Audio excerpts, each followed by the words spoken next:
we're going to get started with the third part of this 3-part mini series, Own Your Uniqueness. Vanessa, will you take it away for us, please? Sure. So for this one, I am actually going to share my screen so I could show you my website, and we'll dive into some of the other social medias that I have. So this is the brand new Anchor Training website. We launched it July-ish, June maybe. And part of it was the photography, and I had someone come out, a brand photographer, and she took pictures here. So you'll see a lot of this background there. That's actually why we have this background. It's I needed to make it look pretty. But this is not something that is imperative for someone starting out in the field. I had a business that was mature enough and had enough business so that I could do this. This could have been also something that I use my soft box lights and someone's really good camera and gotten a whole bunch of these images. And future photos that are not part of this suite that I had done during this brand photo will probably be one of my friends doing that. So please don't feel like you have to go out and get a brand strategist and a brand photographer. That's just the route I went because I had known someone in the industry. So first things first, when I looked at my original website, and I wish I still had like a screenshot of it, I hated it. It did not say anything about me that I wanted to say. And even when my brand strategist looked at my website, she's like, I can't tell, you do not match that website in any way, shape, or form. That website looks corporate, boring, your photo's yellow, and you're not yellow. You like white, light, and bright. Mind you, I'm wearing a gold shirt today. But that you don't match, and those have to match because when I meet you, you're a completely different person than what I'm seeing of you online. And so when I moved over, so that was on WordPress, and my assistant convinced me to move over to Squarespace, which I'm happy about. I told her, I said, the one thing, it needs to be white. My house is white and gray. That's just how that's just how I roll. I still wanted a super modern, super clean aesthetic. And that's, the direction that we took the business in and the site in. So I wanted to make it easy for people to either, number one, reach out to me and contact me. So you'll see calls to action throughout my website to schedule a consultation, to contact me for more information. But I also wanted to make sure that my niche was in here, my niche statement. I also wanted to make sure that my methodology and how do I do what I do, and what do I believe like the Anchor Training method is. So we say, my husband's a contractor, so I talk a lot in plumbing and building terms. You dream it, we'll build it. And basically what we're saying here is that we're going to listen to your requirements. We're going to give you advice and what works and what may want to rethink. And then we're going to build it. And we're going to build it together. And so that is that. And then we scroll down and we get to our services. And so these are the offerings. So if you come to Anchor Training, these are the things that you can walk away with. It's either digital media development, right? So e-learning, a how-to video, an articulate rise, like learning guide, small business instructional design consulting. So that augmenting of your staff has been very attractive for a few other training firms to partner with me so that they don't have to have an instructional designer, e-learning developer on staff. Also actually helps me in the marketing space because there are some crossover with that. So that's been helpful with those firms. Instructor-led and virtual training. So if you had a need for that, we could do that. Blueprinting, or what some people call road mapping, which was my original term, but then I thought about my methodology, and that didn't make sense. It has to be called blueprinting, and it's the idea of creating, you give me what your problem is, or the problem you're trying to solve at your organization.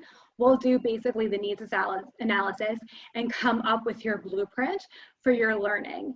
And that may include a standalone training event, or it may be a series of it. And you walk away with an actual product, and that you can take it and you can create it internally, or you could take it and work with me on a few pieces, you know, whatever my clients want, but that's the blueprinting.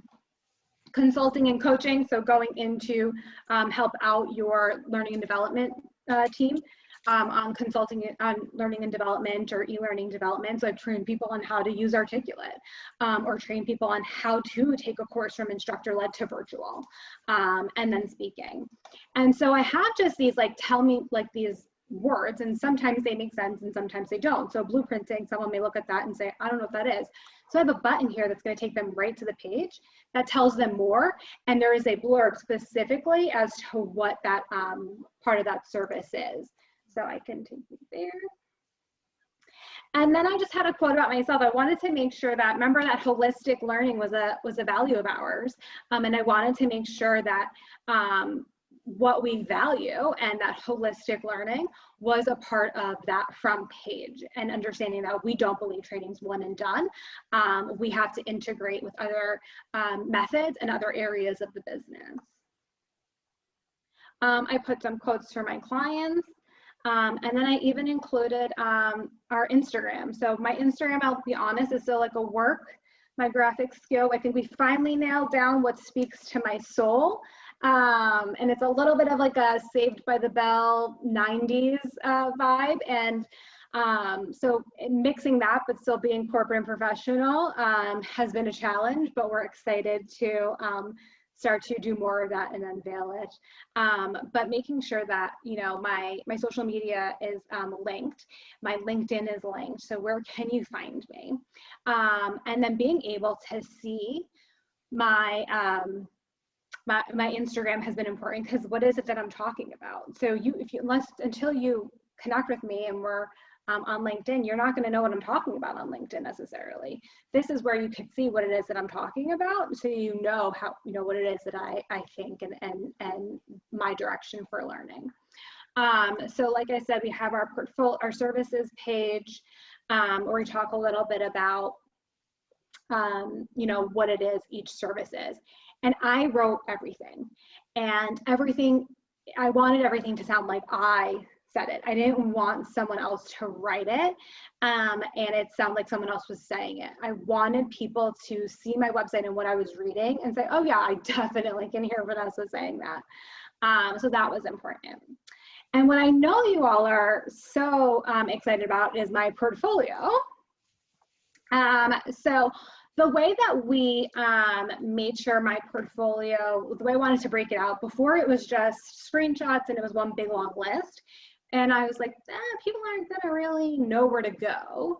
And I wanted to make sure that they understood that working with me is easy, and it's an easy process, and I will make things efficient. And again, that pragmatism is very important to me. So I wanted to make sure I grouped all of my products together. So I would think most of these are e-learning examples. We do have a facilitation example, but I group this by type of e-learn, because typically if someone's going to come out looking for an e-learn or a type of product, they're going to look specifically at your portfolio for that product. I will also say, in terms of portfolio pieces, you don't need to have a ton starting out. I recommend 3 really good products, and they don't have to be super long. So don't worry about making them 3 15-minute courses. No one's going to last 15 minutes, because if you apply to a job and there's 100 people and each person has a 15-minute module, that's a lot of time the hiring manager has. So they'll go through, you know, 3 to 5 to maybe 10 slides. 10 is like really pushing it, and you have to be super engaged. Slides in your portfolio pieces. So really making sure that you're narrowing down, and those beginning 3 to 5 slides, like you hit it right out of the park, right in the beginning, and you hit it with the bang. So don't warm up with it. And so this is how I broke out our offerings. So when you click on each of these buckets, it will actually take you to that sample or samples. So like my soft skills has a couple of them where it's just a screenshot, and if they click on it, it takes them right to put everything for now in articulate review. and it takes them right to my sample. And this is something that I will continuously test, because when I was using, years ago, I was using, I think it was Dropbox or Google Drive, one of the two. I didn't realize, but they stopped supporting like this public, or I think it was Dropbox, putting your articulate published files into the public folder of Dropbox so that you could use it. And I was sending it out, I didn't test it, and people couldn't get to my sample because they couldn't open it. So these are things that I will continuously test, or at least have, you know, my assistant run through on a like bi-monthly basis, if not monthly, to make sure that everything still works, so that we can get through everything. Most of these pieces have been somehow refreshed over the last year or so. So I wanted to make sure that anything that I put as a sample still is something that jives with our business and we're still proud of. I never wanted to leave samples that I had there for years that I was no longer proud of, or, you know, I've grown as a developer, as an instructional designer, and I know I can do better, and I've learned things. And those are things that I wanted to pull through. Like I said, most of my people come to me for e-learning. Those are the things that I wanted to showcase, and the different buckets. And I noticed, because I can see on my side the analytics of who's going into what. People are going into like one of these, they're reviewing it, and then, you know, like they're hopping out. They're not going through every single piece every single time. I also wanted to quickly bring you to another area that I think is important to have on your website that really showcases who you are, what it is that you do, and what you're good at, and that's your about me or your about us. So having a page where you discuss who you are, what's important to you, and what it is that you offer. So I wanted to make it super clear the tools that we use and the skills that Anchor Training has, and the industries that we serve. So I wanted that to be number one before you even get to who Anchor Training is. And then again, another button back to our portfolio. And then I wanted to have fun. I mean, I am Anchor Training, and that's the thing. No matter who you speak with at Anchor Training, any of my other contractors, at the end of the day, they're a reflection of me, and that's how I wanted to build the business. And I wanted people to know who I was, and so they felt that they were getting me. And it's funny that I'm having this today, because I received an email from a colleague of mine at my friend's company, who today I posted a YouTube video on the end of Flash, and she saw it on my Anchor Training Facebook page, and she emailed me at 5 o'clock and said, I love your Facebook posts regarding Anchor Training. They're so personable and real, and you feel like there's a real person that will help. It really came across. And then she told me I should be a model. I was like, you're literally so sweet, but no. But I think that just knowing that someone's reading this, and even though she and I are obviously friendly, she can tell it's my voice, and that she feels like someone's going to help them. That's the best compliment I could have ever had, and that was most important for me. I wanted, like I said earlier, instructional design is faceless. It's behind the scenes. And I wanted people to feel like they were going to get help. And I wanted people to feel like they were going to connect with the person. People buy into people. You could be the best instructional designer, but if you don't jive with the potential client or the hiring manager, you're probably not going to get the job. They're going to go with someone that's still skilled, very skilled, but they click with, or they feel like they see the vision. So making sure that your personality and your uniqueness and what you bring is so important. So that's where I wanted to make sure that I had my bio, but then my pride and joy, my fun facts, right? And, I decided to post a picture of me and my kids, because likely if we're working together, they're going to pop in at some point in a conference call, or especially in the COVID days, or we're going to talk about them. And then I always did, from 2009, beginning of every training, it was name, where you're from, and a fun fact about yourself.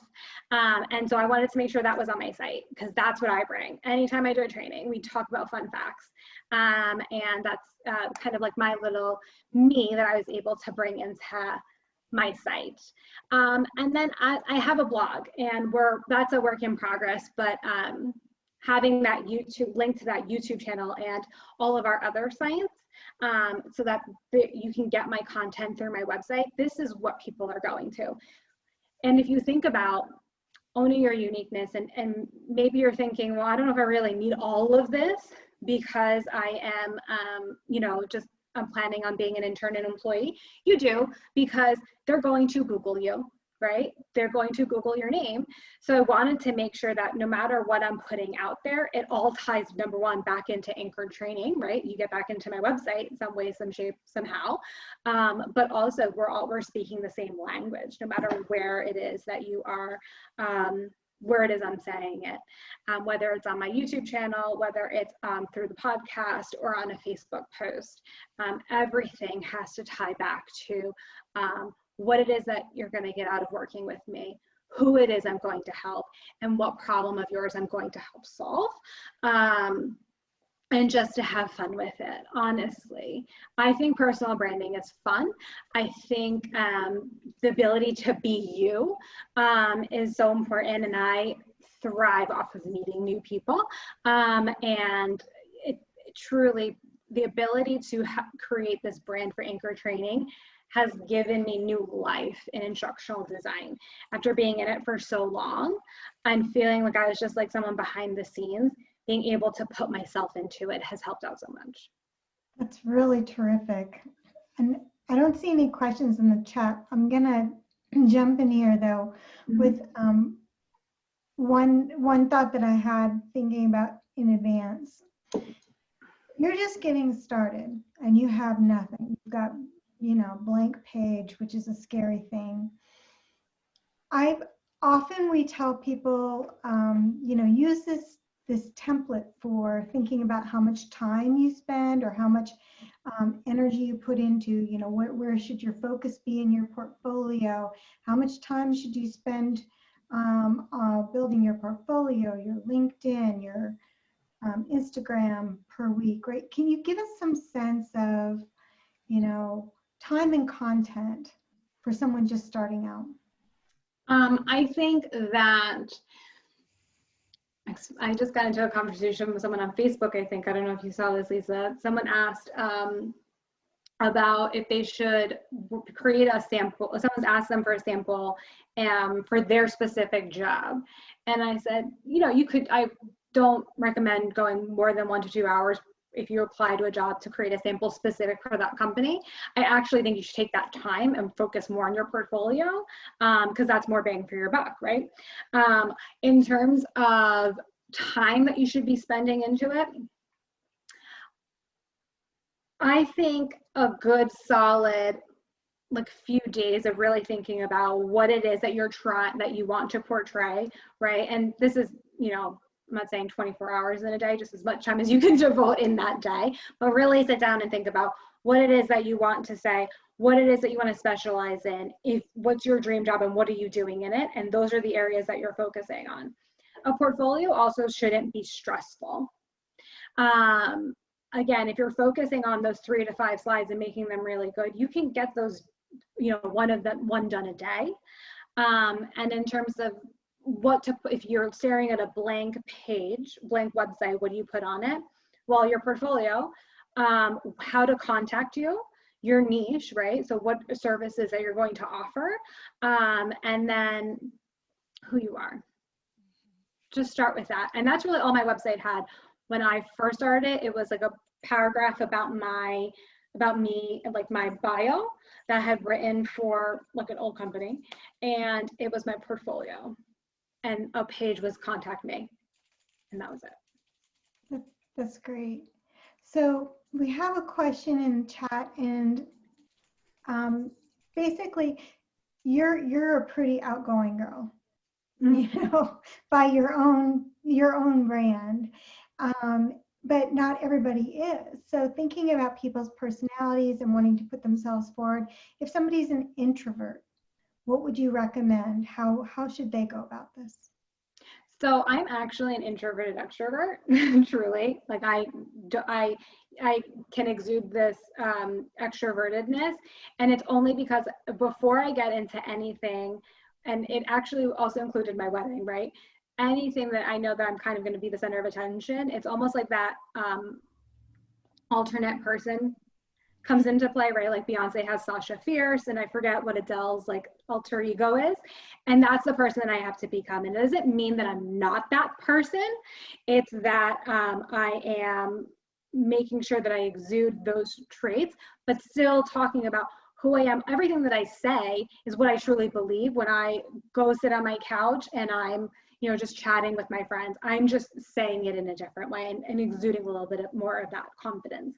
I also truly believe that you should be you. So if you're more introverted, that doesn't mean that you're not going to have a voice through your portfolio, through social media and things like that. It just may sound different, and you may not be filming YouTube videos, and that's fine.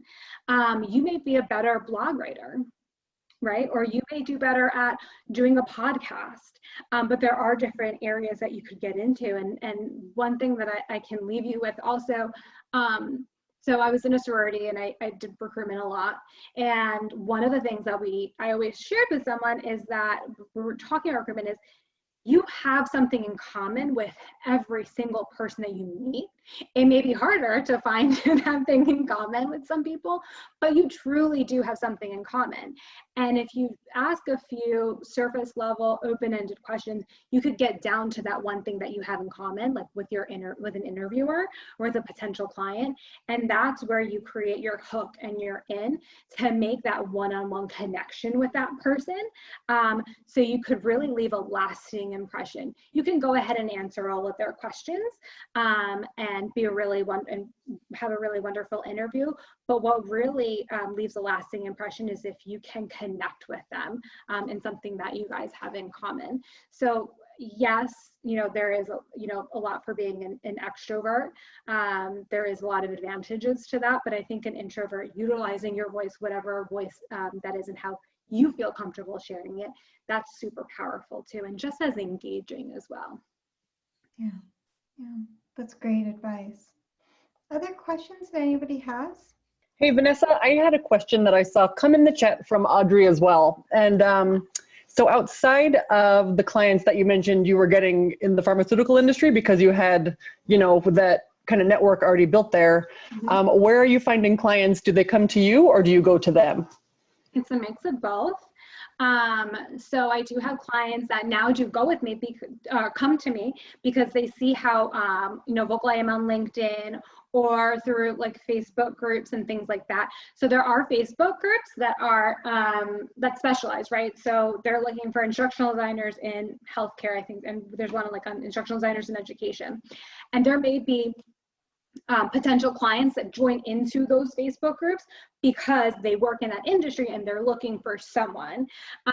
So it's very important that you're putting content out there and, using hashtags and things like that so that they can see who you are and you have your presence. Joining LinkedIn groups where your potential clients are and they hang out, that's really important. It's really great to be in Facebook groups that's just for instructional designers, but it's also super powerful to be in Facebook groups for companies or industries that you want to work in, because then when they'll ask a question about training, doesn't mean that you're going in with a hard sell. You just answer their question, give them a little bit of free information, and then they're going to notice that you're an expert in that industry or in that field or whatever, and they'll come to you when they need an instructional designer.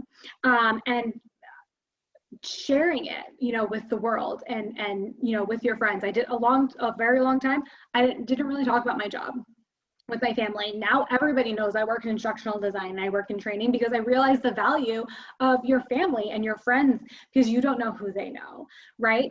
And I ended up working with a friend of mine who we used to work together at one company. He left, I left, and they needed an instructional designer. And because I was putting myself out there as an instructional designer, the time that we worked together, I was an office manager. He ended up working with me. My cousin's a makeup artist. She does anywhere from 1 to 50 faces in a weekend, all over the tri-state area. You think I'm an extrovert? She's an extrovert. And she will talk to them about their business, and then she'll bring up, oh yeah, my cousin does training, she develops training, and she has cards and she gives them out. So making sure that you're doing that, and so the clients come to you. Places that you can go to find clients. I have joined some RFP, request for proposal websites. I don't suggest that starting out because it's a lot of work. I did one 2 months ago, and it was 200 pages that went out. So I don't recommend it starting out, but that is a place that you can go to. The articulate job forums is really, really good as a place to go. Again, checking LinkedIn, and sometimes I do searches, right? So like for people that are looking for articulate storyline developers or something like that, just in the search box, not in the jobs specifically, just in the search box, because some people will put that as their as their post for the day. So that's a good place to look as well.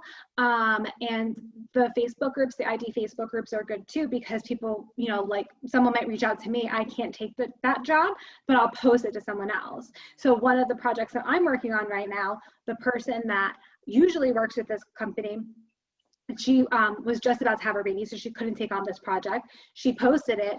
I loved the idea of creating DE&I curriculum, and it was for an organization I really believed in.